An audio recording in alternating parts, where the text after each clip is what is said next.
Today's Ask Me Anything goes out to Michelle, who says, we rescued Coco from Romanian shelter just over a week ago, so I know it's very early days.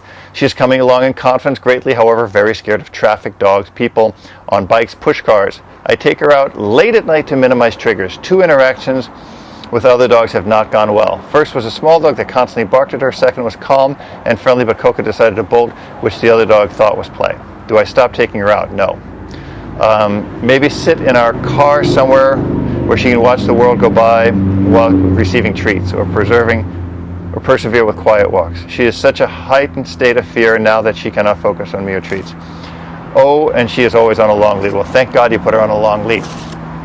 But I mean, I don't know. Do you live in Romania? I mean, I certainly hope you didn't get one of these dogs. It drives me really batty when people in one country go to another country and adopt a dog from the shelter there, whether it's a meat trade dog or a street dog from Mexico. I'm going to catch a ration of crap for this one. But I'm going to tell you something right now. Solve your problems at home first, then go outside. So when there's no more dogs dying in shelters in the United States, then go to Korea and get a meat dog, go to Mexico and get a street dog, go to Romania and get a shelter dog or whatever. I'm really steadfast about this. That is to say, if I had children sitting at home, I would make sure my children were fed before I gave money to charity. Charity starts at home. So that's a big thing for me. I'm going to really go out on that and tell you that I hope you didn't go this, and it gets this emotional plea. You see these dogs, oh my God, this dog, and it's on the news, or it's in the newspaper, it's on Facebook and something, and everybody sees it and they're like, oh my God, this poor dog, and da-da-da-da, and they rally, they raise all these thousands of dollars, and they fly a dog from one country to another country, and all those thousands of dollars could have saved a lot of dogs in the country where they are. So it really irks me. It really pisses me off. I don't like it. A lot of rescue groups are going to be pissed off at me for saying this, but I don't care. The problem is, if I know there's a dog starving in my backyard, I'm going to feed that dog, I'm going to save that dog, I'm going to help that dog before I ever step outside and help a dog in another country. That's not being a jerk or being uncaring or anything like that.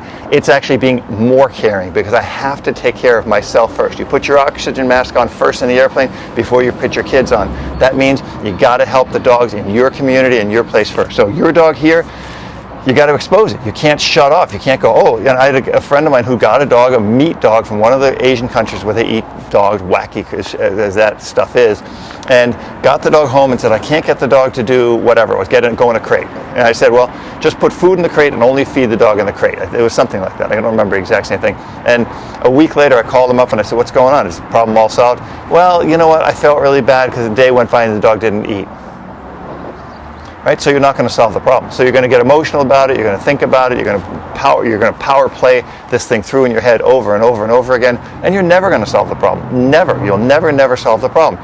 Dogs need good, solid structure. And to people, that structure might seem callous or uncaring, but it's not.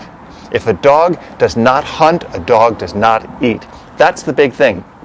If you're a lion living in Africa and you don't chase the zebra or the antelope or whatever it is, you're not going to eat. There's no zebra who's going to come up and say, hey, I know you're hungry. Do you want one of my legs? Doesn't happen.